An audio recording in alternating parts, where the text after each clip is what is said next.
From TLDR News, this is your daily briefing for Wednesday the 15th of February 2023.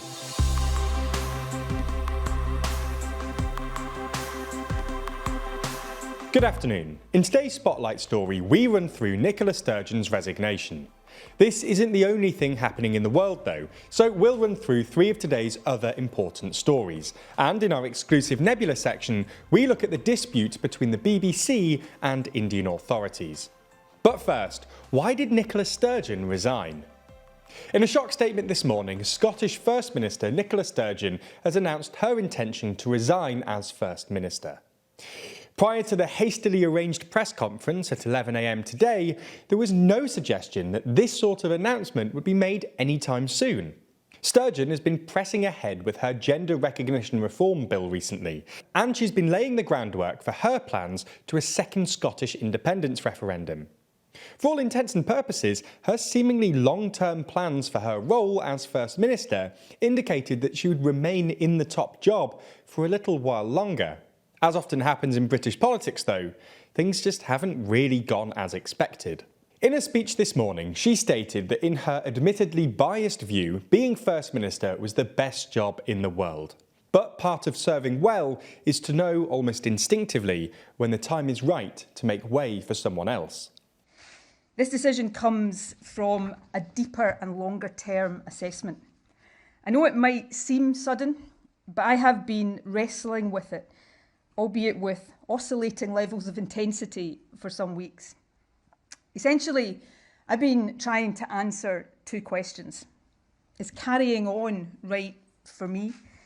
And more importantly, is me carrying on right for the country, for my party, and for the independence cause I have devoted my life to? Sturgeon went on to say that she knows that that time is now, adding that it's right for her, her party and her country. Going into more detail, Sturgeon claimed that her decision to leave the top job was not down to short-term pressures, and that her decision came after an assessment about whether being First Minister is right for her and right for her party. In relation to timings, Sturgeon explained that it's up to the SNP Executive Committee to decide on when her successor is chosen.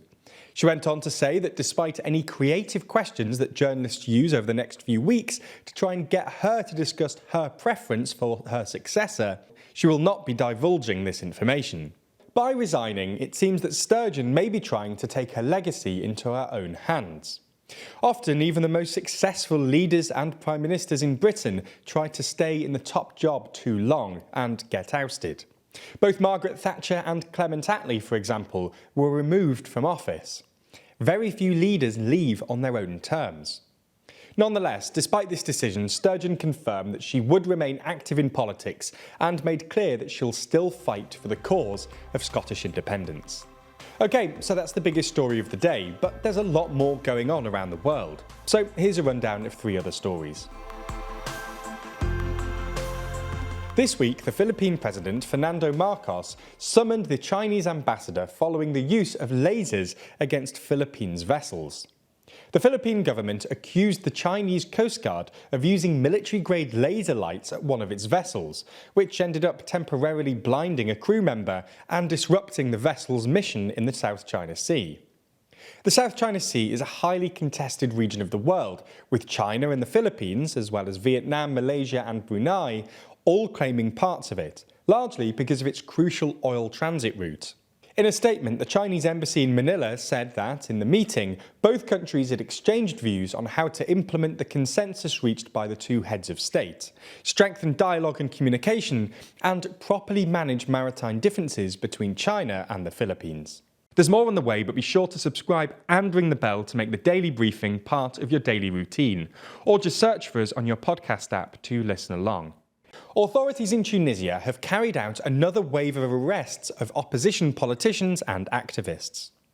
Since Saturday, public figures, including the head of an independent radio station, an opposition politician, an influential businessman, two judges and a Labour union official. President Said shut down the country's parliament 18 months ago, rewrote the constitution and consolidated his power since then. His critics say he had orchestrated a self-coup, though Saeed said he took necessary actions to save the country from economic and political chaos. The biggest opposition party has described the recent arrests as the kidnapping of Saeed's opponents. A leading opposition figure has told Reuters that parts of the long-fractured opposition, who are fearing a wider crackdown, are starting to talk about ways of coming together to coordinate action against Saeed. The United States has arrested 4 more suspects in the 2021 assassination of Haiti's president. 3 of the newly arrested suspects are American, one of whom is the owner of a Florida-based security company who allegedly hired ex-Colombian soldiers for the assassination mission. 11 suspects are now in US custody over the killing, which threw the already struggling nation into further crisis. Authorities say the plot was originally envisioned to be a coup rather than just an assassination, and that those involved hope to benefit from lucrative contracts by a new administration. Federal court documents say that one of the plotters was an FBI informant at the time of the assassination and had used his ties to the agency to arrange a meeting with federal agents where he unsuccessfully tried to draw them into a discussion about regime change in Haiti. The FBI terminated its relationship with the individual after the assassination. We end the main section today with an uplifting story from the UK, where a girl who was born with a rare and deadly genetic condition has become the first person to be cured on the NHS with a revolutionary new gene therapy. 19-month-old Teddy Shaw had been diagnosed with an inherited condition called MLD, but is now disease-free thanks to a one-off treatment called Libmeldy. It costs more than £2.8 million and is the most expensive medicine ever approved for the NHS.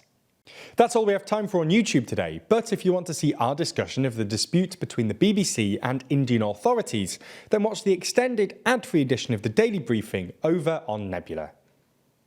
That's the streaming service we're building with a bunch of our creator friends, many of whom you're likely to be already watching. That means that by signing up, you not only get an extended ad-free daily briefing every single day, you also get to watch exclusive and ad-free videos from the best educational creators on YouTube. That's things like Real Life Law's incredible Modern Conflicts, which breaks down contemporary disputes around the world, Neo's Underexposure, which beautifully dives into complex and shadowy topics you've always wanted to know more about, or Extremities from Wendover Productions, which uncovers some of the world's most remote places. All of these are only available on Nebula, just like our extended daily briefings and a whole bunch of other exclusive TLDR content which never comes to YouTube. If you want to sign up, use the link in the description so that they know you came through us. That helps us out a whole lot, as does watching on Nebula more generally. So thanks for signing up, and we'll see you on Nebula.